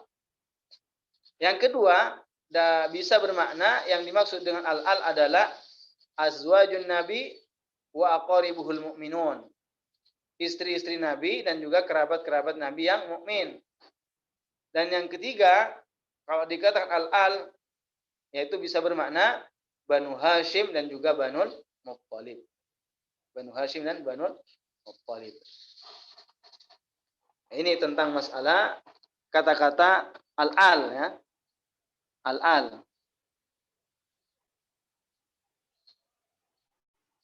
Tapi kalau yang dimaksud dengan pengikut Nabi yang bertakwa, maka ini masuk ke pembahasan berikutnya. Intinya yang dimaksud dengan di matan itu wa mahabbatul al itu adalah azwajun nabi wa aqribul mu'minun. Yang dimaksud di matan wa mahabbatul al atau wal al, mencintai keluarga Nabi, artinya istri-istri Nabi, dan juga adalah kerabat Nabi yang mukmin. Baik. Wassalihin, dan yang terakhir daripada kewajiban hati adalah mencintai orang-orang yang soleh. Ya. Mencintai orang yang soleh. Mengapa demikian kita diwajibkan untuk mencintai orang-orang yang soleh? Karena mereka adalah orang-orang yang dicintai oleh Allah Subhanahu wa taala. Dikarenakan mereka memiliki kedekatan dengan Allah Subhanahu wa taala dengan ketaatan yang sempurna. Karena kedekatan mereka kepada Allah dengan ketaatan yang sempurna yang mereka miliki. Karenanya wajib bagi kita untuk mencintai mereka. Ya. Jadi kita harus mencintai mereka dikarenakan Allah mencintai mereka. Kita mencintai orang-orang yang soleh dikarenakan Allah mencintai mereka. Ya. Wajib bagi kita untuk mencintai mereka. Dan tidak boleh memusuhi seorang pun dari mereka. Tidak boleh. Tidak boleh bagi kita untuk memusuhi mereka. Dan banyak dari hamba-hamba Allah yang soleh banyak tidak dikenal, ya, tidak masyhur, tidak tersohor, tidak dikenal, tidak terkenal. Jadi banyak dari orang-orang yang soleh, mereka itu justru tidak dikenal oleh orang-orang, tidak dikenal oleh orang lain. Ya. Rasulullah pernah mengatakan, "Rubba ash'atha abara madfu'in bil abwab wa aqsama 'alallahi la abarrahu." Ya.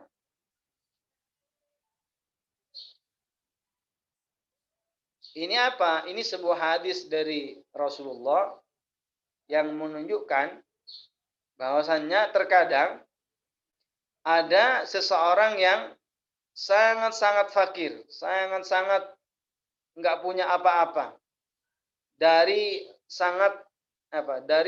terlalu dia tidak memiliki harta, tidak memiliki sesuatu yang dia miliki, untuk dibuat menyisir rambutnya saja tidak ada. Sehingga Sehingga rambutnya itu berantakan, tidak rapi. Ma'indahu ma yurajjilu bihi sya'rahu. Jadi karena sangat fakirnya, itu terkadang untuk beli sisir, untuk memiliki sisir saja tidak ada. Bisa menyisir rambutnya tidak ada. Tidak punya baju kecuali hanya baju yang dia pakai. Sehingga tidak bisa untuk mengganti dengan baju yang lain. Ya. Tidak rapi, dari segi rambut tidak rapi, dari segi pakaian tidak rapi. Ya. Dan seandainya datang atau menghampiri orang-orang yang lagi ngumpul misalnya, datang ke orang lain, maka orang lain itu tidak akan memasukkan, tidak akan mempersilahkan. Justru dibiarkan di luar. Padahal ini juga terkadang orang yang semacam ini termasuk orang yang sangat tinggi kedudukannya menurut Allah Subhanahu wa taala. Oleh karenanya jangan kita tertipu dengan zahirnya sesuatu. Jangan kita menilai 100%, berpatokan 100% kepada zahirnya sesuatu. Walaupun dari segi zahirnya secara terlihat tidak bagus, tidak dipandang oleh orang lain, tidak dipandang, justru dipandang dengan mata sebelah. Ya, tidak dipandang, tidak dihormati, tidak dimuliakan. Ini bisa-bisa termasuk orang yang justru diagungkan, dimuliakan oleh Allah Subhanahu wa taala. Ini adalah hadis yang menunjukkan, kata Rasulullah, rubba ash'atha aghbara madfu'in bil abwab. Ya. Sungguh banyak, betapa banyak orang yang secara zahirnya rambutnya tidak rapi, pakaiannya kotor misalnya. Dan seandainya mau masuk ke rumah orang lain, madfu'in bil abwab, tidak dibukakan pintu. Tidak dipersilakan masuk ke dalam. Padahal lau aqsama 'ala Allahi la abarrahu. Padahal seandainya berdoa kepada Allah Subhanahu wa taala, maka Allah akan mengabulkan doanya. Ya, jadi kebanyakan orang-orang yang soleh, orang-orang yang mencapai derajat takwa yang sempurna, kebanyakan dari mereka adalah orang-orang yang tersembunyi, bukanlah orang-orang yang masyhur, bukanlah orang-orang yang populer. Karena mereka sangat takut sekali kalau seandainya menjadi orang yang masyhur, menjadi orang yang populer, niat yang ada dalam diri mereka bisa niatnya takut berubah. Sehingga mereka lebih memilih menjadi orang yang tersembunyi, tidak dikenal orang. Tidak dikenal orang. Betapa banyak orang itu apa?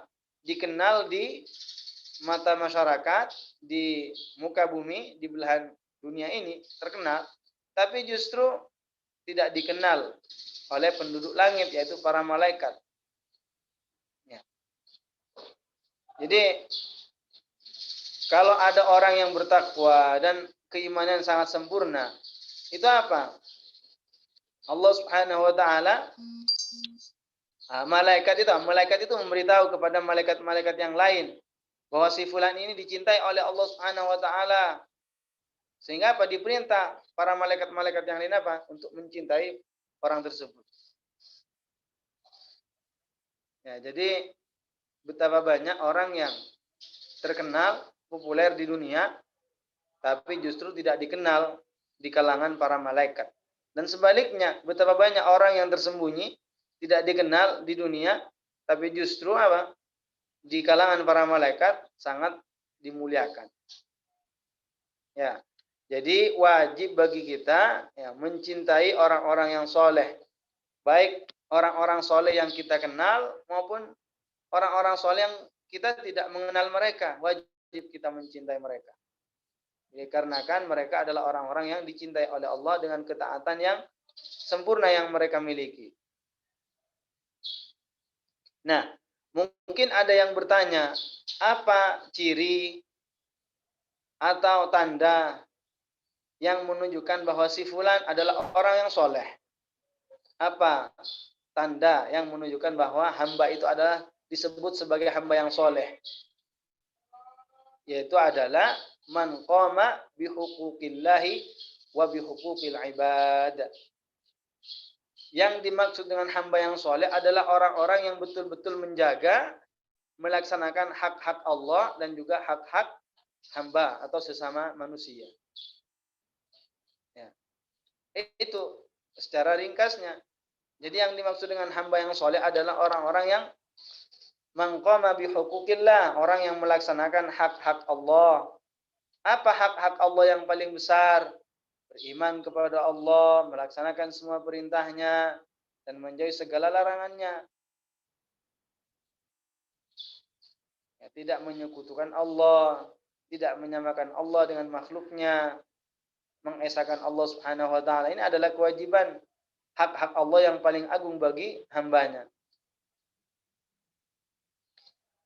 Jadi yang dimaksud dengan hamba yang soleh, perhatikan, hamba yang soleh tidak hanya sekedar diukur karena sering ke masjid. Ini saja penilaiannya, bukan. Jadi yang dimaksud dengan hamba yang soleh bukan hanya sekedar karena dia sering pergi ke masjid. Memang walaupun bukan ini yang menjadi tolak ukur, yang namanya orang pergi ke masjid, ini adalah keistimewaan yang ada pada orang tersebut. Ya. Orang yang soleh adalah orang yang betul-betul melaksanakan hak-hak Allah dan juga hak-hak para hamba. Bukan hanya sekedar orang yang datang ke masjid, sholat di dalam masjid, ini saja, bukan. Memang orang tersebut yang pergi ke masjid dan sholat memiliki keistimewaan. Tapi bukan ini tolak ukur yang paling utama. Bukan ini saja tolak ukurnya. Begitu juga orang yang soleh bukan hanya sekedar melaksanakan sholat 5 waktu. Bukan hanya ini. Memang orang yang melaksanakan sholat 5 waktu memang memiliki keistimewaan. Dan yang dimaksud dengan orang yang soleh juga tolak ukurnya bukan hanya sekedar orang yang memiliki ilmu yang sangat luas. Bukan ini saja. Memang orang yang semacam ini betul memiliki keistimewaan. Nah, tetapi yang sebenarnya tolak ukur yang utama, tolak ukur yang betul dalam menentukan orang soleh atau tidaknya, melainkan adalah alladzi amilal wajibati kullaha wajtanabal muharramati kullaha. Hakikat daripada orang yang soleh dan sebenarnya adalah orang yang mengerjakan seluruh kewajiban dan juga menjauhi seluruh hal-hal yang dilarang oleh Allah Subhanahu wa taala. Ini tolak ukur yang penting untuk menentukan seorang hamba yang soleh atau tidaknya. Jadi cara untuk menentukan si fulan itu orang soleh atau bukan. Maka di sini cara melihatnya bagaimana? Tidak hanya sekedar sering ke masjid, bukan. Tidak hanya sekedar sholat 5 waktu, bukan. Ya. Tidak hanya sekedar ilmunya sangat luas, ilmunya sangat banyak sekali, hafalannya kuat, hafalannya banyak, bukan. Melainkan tolak ukur dalam mengetahui hamba yang soleh adalah orang yang telah menjalankan seluruh kewajiban dan menjauhi hal-hal yang dilarang oleh Allah Subhanahu wa taala. Dan orang yang bisa mencapai seperti ini, meninggalkan semua kewajiban dan menjauhi semua yang dilarang, ini perlu proses. Perlu waktu. Nah, perlu waktu. Dan yang paling penting, bukan hanya sekedar ini untuk mencapai derajat takwa, mencapai derajat sehingga menjadi orang yang soleh, tidak ada cara kecuali dengan cara belajar ilmu agama terlebih dahulu. Terlebih dahulu belajar ilmu agama. Minimal adalah ilmu yang fardhu ain. Jadi tidak ada cara untuk mengerjakan semua yang diwajibkan oleh Allah Subhanahu wa taala, juga tidak ada cara untuk menjauhi hal-hal yang dilarang oleh Allah Subhanahu wa taala kecuali dengan ilmu agama. Ya. Tidak akan menjadi orang yang soleh orang yang tidak belajar ilmu agama yang pokok. Tidak akan. Orang yang soleh adalah orang yang belajar ilmu agama yang pokok lalu mengamalkan dari ilmu yang telah ia pelajari. Al-Imam Ahmadur Rifai dikenal sebagai orang yang alim dan juga dikenal sebagai orang yang telah mengamalkan ilmunya. Bukan hanya sekedar dikenal dengan keilmuannya, tapi apa? Dikenal dengan orang yang mengamalkan ilmu yang telah pelajari. Oleh karenanya, kita mesti selalu mengintrospeksi diri, selalu melihat kepada diri kita masing-masing, ilmu yang telah kita pelajari, ilmu yang telah kita hafal, ilmu yang telah kita cari, yang mana setiap hari dan setiap waktu mungkin di antara kita banyak yang menyempatkan diri mencari waktu untuk membekali dirinya dengan ilmu agama. Bagus, tapi harus kita pertanyakan kepada diri kita sendiri. Berapa persenkah ilmu yang telah kita amalkan? Karena tujuan daripada kita belajar tidak ada lain kecuali adalah untuk mengamalkan, bukan yang lain. Imam Malik ibn Dinar, ya, Malik ibn Dinar itu menyatakan bahwasannya idza talabal 'abdu ilman, ya, liya'mala bihi, ya.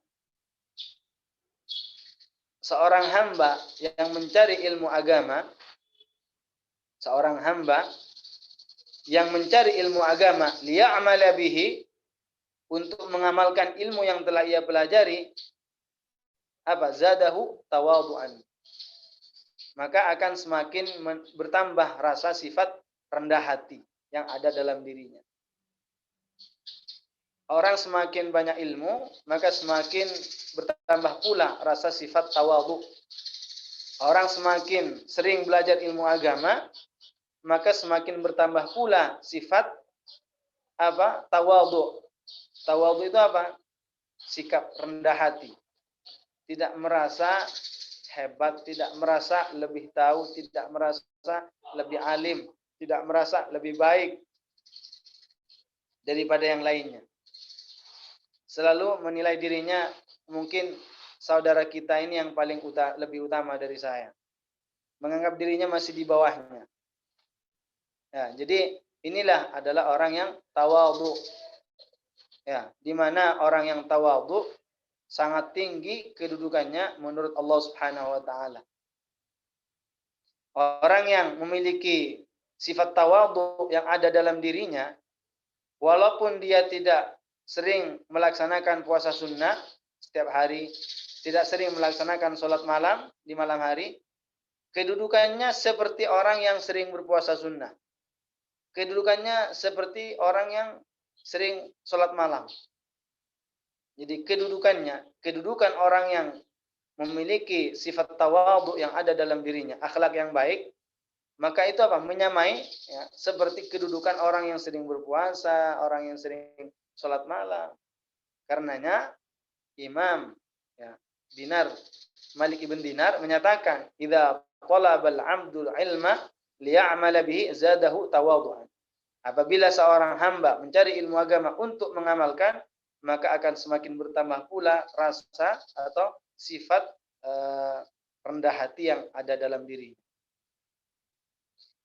Wa idza talabal 'abdu 'ilman la liya'mala bihi zadahu kibra. Dan apabila ada seorang hamba, kata beliau, mencari ilmu agama dan bukan tujuannya untuk diamalkan, maka akan semakin bertambah pula rasa sifat sombong. Rasa sifat merasa lebih hebat, merasa lebih tinggi, merasa lebih sudah punya di dalam dirinya dibandingkan orang lain. Oleh karenanya, kita dalam melakukan pembekalan diri kita dengan ilmu agama, maka kita jangan lupa bahwa ingat tujuan utama daripada kita belajar adalah mengamalkan. Karena manfaat daripada ilmu agar kita mendapatkan dan memperoleh manfaatnya yaitu dengan cara mengamalkan. Nabi Isa alaihissalam pernah mengatakan, "Man ta'allama wa 'amila bima 'alim yud'a fis sama'i 'azima." Atau kama qala. Jadi barang siapa yang belajar ilmu agama lalu mengamalkan ilmunya, maka akan diagungkan, dimuliakan oleh para malaikat. Malaikat akan mengagungkan mereka. Orang-orang yang belajar ilmu agama itu didoakan oleh para malaikat. Para malaikat minta kepada Allah Subhanahu wa taala agar diampuni dosa-dosa mereka, dosa-dosa orang-orang yang belajar ilmu agama. Bahkan ikan-ikan pun yang ada di tengah laut memohon kepada Allah Subhanahu wa taala agar dosa-dosa orang yang belajar ilmu diampuni oleh Allah Subhanahu wa taala. Maka sungguh sangat luar biasa. Maka sungguh sangat bersyukur ketika seseorang diberikan kemudahan untuk belajar ilmu agama. Karena hakikatnya orang tersebut berada dalam kenikmatan yang sungguh sangat luar biasa. Orang yang hebat melainkan adalah orang yang selalu dalam ketaatan kepada Allah. Orang yang hebat adalah orang yang mampu mengumpulkan orang lain hanya untuk melakukan ketaatan kepada Allah Subhanahu wa taala. Itulah orang yang hebat. Ya. Orang yang hebat adalah orang yang mampu untuk mengekang hawa nafsunya, tidak diberikan semua yang diinginkan, tapi justru dilawan dan hanya diarahkan kepada hal-hal yang diridhoi oleh Allah Subhanahu wa taala. Jadi menjadi orang yang soleh, menjadi orang yang diridhoi dan dicintai oleh Allah Subhanahu wa taala, tidak ada cara kecuali pertama ya, jelas beriman, karena itu syarat utama. Kemudian yang kedua, belajar ilmu. Lalu mengamalkan ilmunya. Minimal ilmu yang wajib atau dikenal dengan ilmu din ad-daruri. Ya. Ilmu din ad-daruri. Jadi orang yang soleh adalah orang yang melaksanakan seluruh kewajiban dan menjauhi seluruh hal-hal yang dilarang. Inilah yang dimaksud dengan orang yang betul-betul hebat. Huna na'rifu al-butulah. Al-batal man yamna'u nafsahu min al-wuqu'i fi ma'siyatillah wa yahmilu nafsahu ala ada'i ma awjaba Allah. Ya, jadi orang yang hebat adalah orang yang mampu menahan dirinya daripada melakukan kemaksiatan. Orang yang hebat adalah orang yang bisa mengarahkan dirinya untuk melaksanakan hal-hal yang diwajibkan oleh Allah Subhanahu wa taala. Mudah-mudahan kita dijadikan oleh Allah termasuk orang-orang yang soleh, orang-orang yang dicintai, orang-orang yang diridhai oleh Allah Subhanahu wa taala. Untuk mencapai derajat takwa, untuk mencapai derajat kesolehan, kesolehan itu tidaklah mudah kita dapat, tidak bisa semudah membolak-balikkan telapak tangan kita, tidak. Untuk mencapai sesuatu yang tinggi, yang bernilai, maka butuh pengorbanan. Maka butuh pengorbanan. Butuh melatih diri, butuh melatih nafsu, hawa nafsu kita. Maka janganlah kita senantiasa menjadi orang yang senantiasa memberikan atau memenuhi semua yang diinginkan oleh hawa nafsu. Jangan, karena hawa nafsu ini adalah bagian daripada musuh kita. Nafsu yang ada dalam diri kita yang merupakan musuh, ibarat musuh dalam selimut, tidak bisa kita lihat. Itu adalah bagian daripada musuh kita. Karenanya janganlah senantiasa memberikan semua yang diinginkan oleh nafsu. Jadi musuh kita ada 3, nafsunya sendiri, kemudian setan, ya, kemudian manusia yang sikap dan perilakunya seperti setan. Maka pasti setiap hari kita menghadapi 3 musuh tersebut. Setiap hari dimanapun kita berada, pada saat kapanpun kita pasti dihadapkan dengan 3 musuh tersebut. Nafsunya sendiri, manusia yang sikapnya seperti setan, dan juga setan dari bangsa jin. Bagaimana cara senjata yang ampuh dalam menyikapi dan menghadapi mereka? Apa kira-kira senjata yang ampuh dalam menghadapi mereka? Berilmu. Dengan cara berilmu. Dengan cara menanamkan ilmu agama dalam diri kita. Mungkin di antara kalian sudah pernah mendengar atau ada yang belum pernah mendengar, dan ini saya ceritakan lagi. Demi apa? Pentingnya belajar ilmu. Ketika Syekh Abdul Qadir Jilani, ya, seorang tokoh, ya, merupakan seorang syekh perintis Thariqah Al-Qadiriyah, di mana pada suatu hari, suatu waktu tengah beribadah, melakukan ibadah kepada Allah Subhanahu wa taala. Ya. Di sebuah ruangan, kemudian tiba-tiba ada cahaya. Sebenarnya cahaya itu adalah setan. Setan tapi menjelma cahaya, sinar. Kemudian setan itu apa? Cahaya itu mengatakan kepada Syekh Abdul Qadir, "Ya Abdi, ya Abdul Qadir." Ya. Wahai hambaku, wahai Abdul Qadir. Apa kata cahaya itu? Kata setan, "Telah aku gugurkan kewajiban salat untukmu dan telah aku halalkan hal-hal yang diharamkan kepadamu."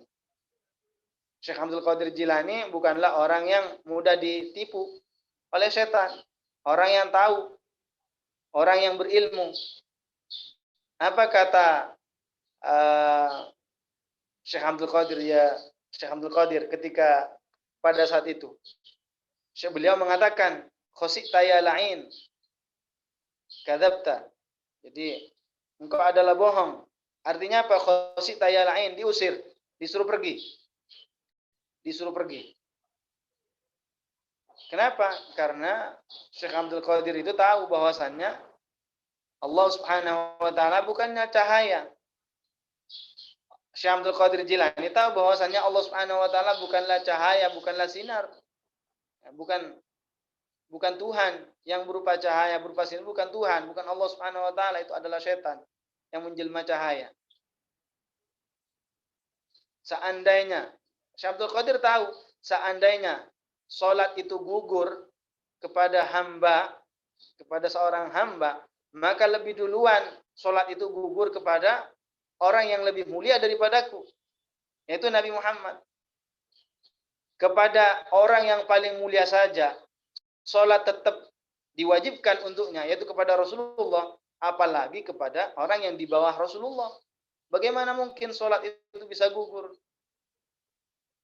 Ya, jadi orang yang berilmu tidak akan bisa ditipu, tidak bisa ditipu oleh setan, oleh siapapun.